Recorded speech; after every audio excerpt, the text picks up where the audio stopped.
Hi, third graders. Welcome to a new week. We're going to start the story Grace Goes to Washington today. And I hope that as you look at the pictures and you listen to the story, you're able to connect the information to something else that you're studying in third grade right now. Grace Goes to Washington. One Friday afternoon in April, Mrs. Barrington shared a large diagram of the three branches of the U.S. government. But Grace Campbell could not stop daydreaming about the upcoming field trip to Washington, D.C. "Grace, do you know who's in charge here?" Mrs. Barrington asked. "Who's in charge here?" Grace repeated. "Principal Perez." A few of her classmates giggled.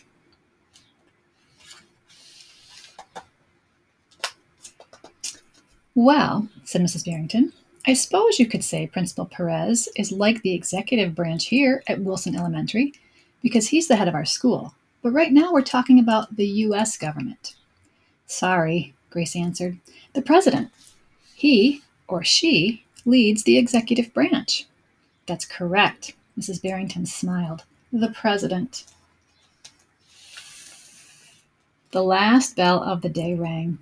"We'll discuss this more next week," she announced.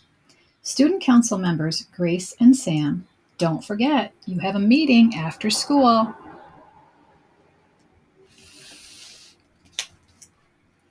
At the meeting, classroom representatives were discussing their ideas on how to spend the money raised from their holiday bake sale.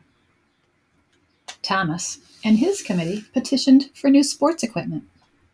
Grace and her committee thought new books for the library was the way to go. Principal Perez even offered her own suggestion. The music room sure could use some new instruments. Mr. Marshall, the media center teacher, listened carefully to all of their arguments and took notes. "They're all good ideas," Grace later admitted to Sam. "There's no way we'll agree before the vote next week." "You know what I was thinking during the meeting?" Sam asked.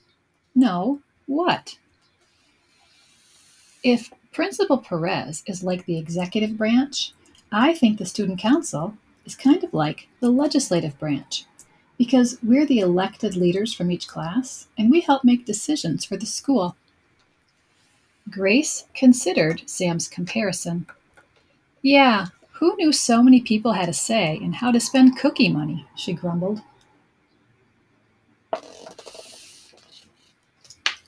The following day, Grace could hardly contain her excitement. It was finally field trip day. As the bus drove down Pennsylvania Avenue, cherry blossoms dotted the streets like pink pom-poms. Grace and her classmates visited the Lincoln Memorial, the U.S. Capitol, where the legislative branch meets, and the Supreme Court building. "That's where you'll find the judicial branch and Supreme Court judges," Sam pointed out. "They decide if our rules and laws are fair." "Kind of like Mr. Marshall does at our student council meetings," Grace added. During a tour of the White House, home of the executive branch, Grace's dream of becoming president felt more real.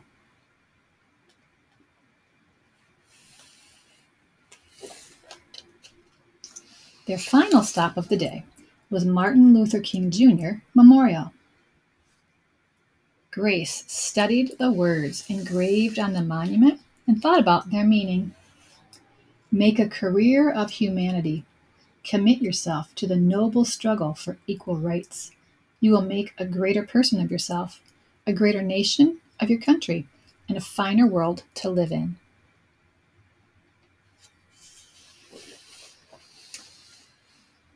At recess the next day, arguments about what to purchase for the school grew more heated. "Look at this crummy basketball," Clara complained. "It's practically worthless." "At least you have a ball," Fletcher groaned. "There are 2 new books in the Ninja Wizard series, but our library doesn't have either one." Hannah lobbied the loudest for new instruments. "Well, I, for one, am sick and tired of playing the recorder in music class. Principal Perez is right." Look at everybody's body language. They're all reacting in a certain way. This guy and this one.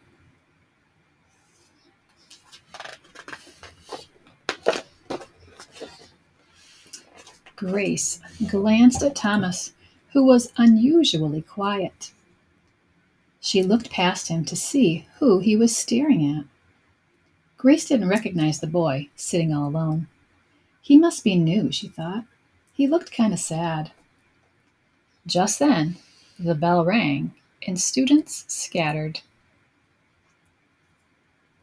"Wait," Grace called out to the boy. "You forgot something." Grace handed him his sketchbook. "I like your drawing," she said. "Thanks," said the boy with a smile. Grace caught up to Thomas in the hallway. "I have an idea," she said.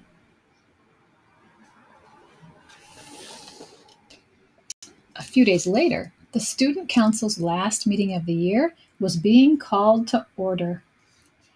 "Excuse me," Grace interrupted. "Before we vote, Thomas and I would like to introduce you to someone.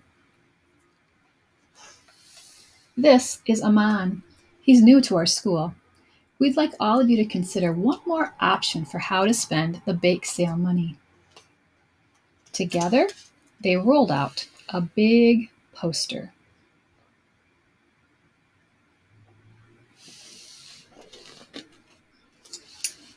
"We're calling it the Friendship Mall," Thomas said proudly. "Aman helped us design it. It's a place where you can go at recess to let other students know when you need a friend," Aman explained. "See? Benches to sit, talk, and play, grass, flowers to make you happy, mosaic. We could make this ourselves." Next, Thomas spoke about their field trip to Washington, D.C., and Grace read a quote from Martin Luther King Jr. "A finer, kinder world starts with us and the choices we make." She concluded, "Thank you for listening."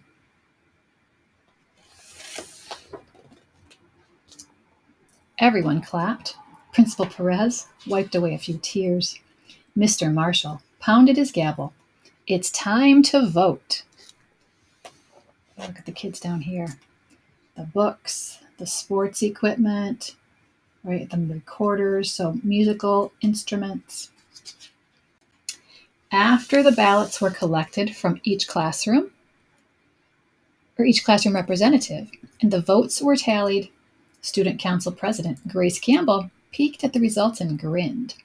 "It's a unanimous decision," she announced excitedly. Think about what unanimous means. "All members are in favor of..." Can you hear the drum roll? "The Friendship Mall." The room filled with happy cheers. Principal Perez took a seat and then, much like the president, signs a bill into law. She approved the election results, making the decision official. "Today, you put your own wants and needs aside in order to serve others," she said, beaming. "That is true leadership."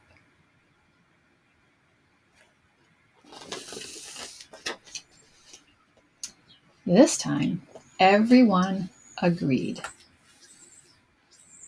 So you can see they took that idea, right? We've read stories about that, how people can take one idea and turn it into something amazing. Here is Aman cutting the ribbon to officially open the Friendship Mall. They've got benches and flowers. They've got signs in the crowd. Look at all their faces.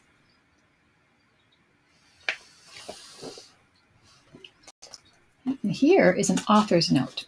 And she talks all about the three branches of government and what they are and what they do. Now, we've been talking about that in social studies, right? The executive branch. So in our state, that is head by the governor, not the president, but the governor in each state, right? There's a legislative branch that's made up of the Congress. That's the House of Representatives and the Senate that you've learned about. And then you've learned a little bit about the judicial branch. You hear the word judge in judicial branch, right? Those are the ones that they don't make the laws, but they help decide if those laws are fair, right? They make the laws in the legislative branch. Legislative laws. Okay, here's a little list of how you can become an involved citizen and how you can make a difference in your community. And then all of these amazing, diverse faces. If you have never read the book Grace for President, this happens before Grace goes to Washington. So you might enjoy. I don't know if it's available on Epic, but you might search for it and see if you can find it. But this is a wonderful book to read as well.